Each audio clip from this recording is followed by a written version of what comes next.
Hi there, welcome back to my channel.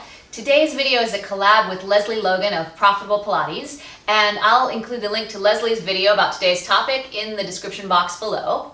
And today we're going to talk about what it's like to go upside down in Pilates and what that means. And I'm going to be on the mat, and I'm going to use a few exercises on the mat to give an example of the shape of the back and the position that you're in when you're upside down. So in the Pilates method, we have 5 back shapes: tall, round, arched, side bend, and twist. And the premise is that whatever exercise you're looking at, if it's a tall shape, that tall that you have is the same tall that you'll have in every other tall exercise in the system.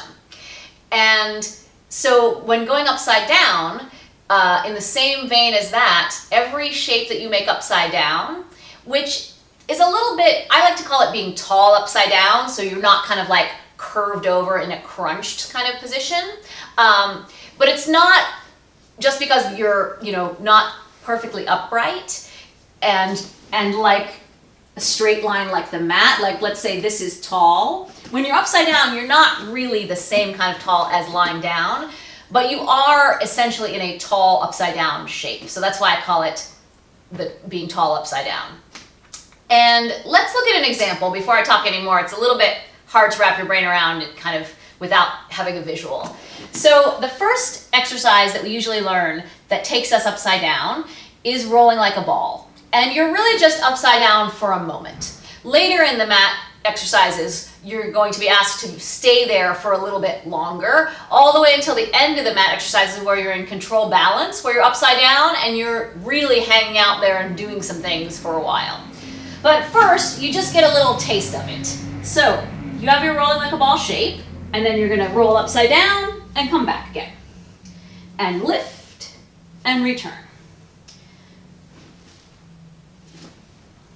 And in an ideal Pilates world, and sometimes it's hard based on our bodies, every day or every exercise is not in its ideal Pilates form. Just a little bit of a disclaimer.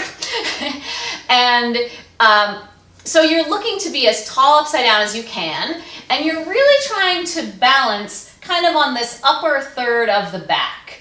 You don't want to have your balance really go onto the neck, because eventually your moment of upside down is going to have you hanging out there for a while. And even though it's a moving exercise, it's not a great place to hang out, shall we say.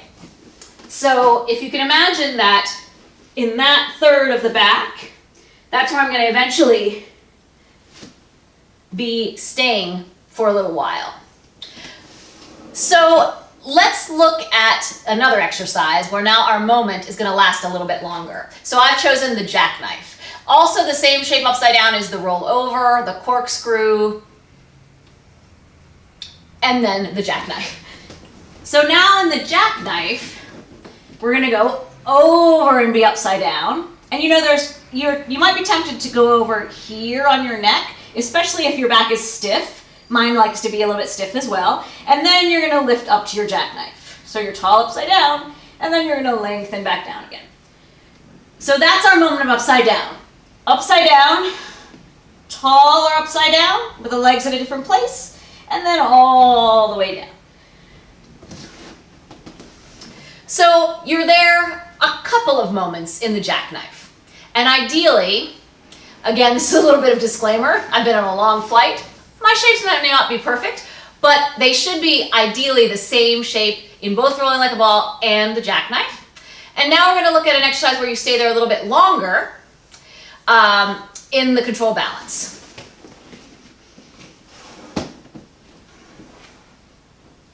So now you're a little bit more having to stay up in that balanced tall upside down spot. And this is a prime exercise where people really like to park themselves more on the shoulders in a shoulder stand, but really the control and the balance point is a little bit lower. And you might be, worst case scenario, you roll back down. So in this upside down shape, what is actually holding you up there? That's always a good question, because in our rolling like a ball, as I said, we're only there for a moment, but then later you're going to have to stay there for a while. So what are you learning in rolling like a ball that then is going to assist you to kind of maintain the position when you need to in later exercises? And the answer to that question is the action of the seat.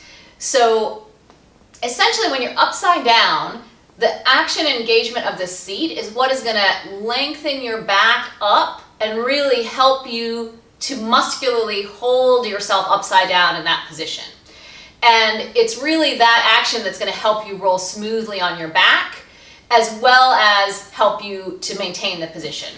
Let's take a look at that for a second. So when you roll like a ball, you can kind of use momentum and just roll back and roll up, and lean back and roll up. Well, maybe that's not available to you, but it is possible for some of you to kind of roll around without a lot of muscular engagement. So I'm just kind of, my butt's just hanging out, and I'm just leaning and rolling up with momentum. So now let's look at the difference if I actively use my engagement of my seat to kind of pull up to the ceiling for a moment, shall we say. Let's see if I can do it. So I'm going to start with using my seat when I'm sitting on it. It's a good plan. So now I'm going to try to hold myself up there muscularly with my seat and then hang on to it on the way down. I hope maybe that looks a little different. And I'll do it one more time.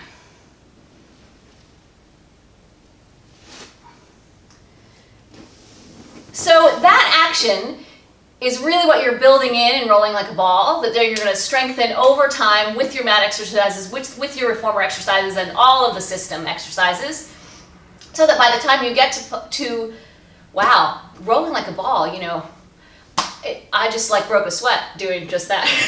And it's going to serve you so that by the time you get to control balance, you have the strength to hold yourself up there. And yes, it is balance. You know, you're at the mercy of that, but that's what your control is for. So I hope that helps. If you have any questions about this, or if there's anything that I said that seems confusing, please just leave me a comment below. I'm happy to answer your questions. Thank you so much for watching. Thank you so much for, I'm almost at 2,000 subscribers. I couldn't do it without you. Thank you so much, and I will see you later. Bye! You can really, like let's say for the long stretch. Yeah, long stretch series. You can really get a lovely lift in your center because your center is holding you up instead of your wrist. Yeah, that's sort of broken. I know what you mean. Like when there's a pad or even a foot bar that's a really thick foot bar, it is very hard to trust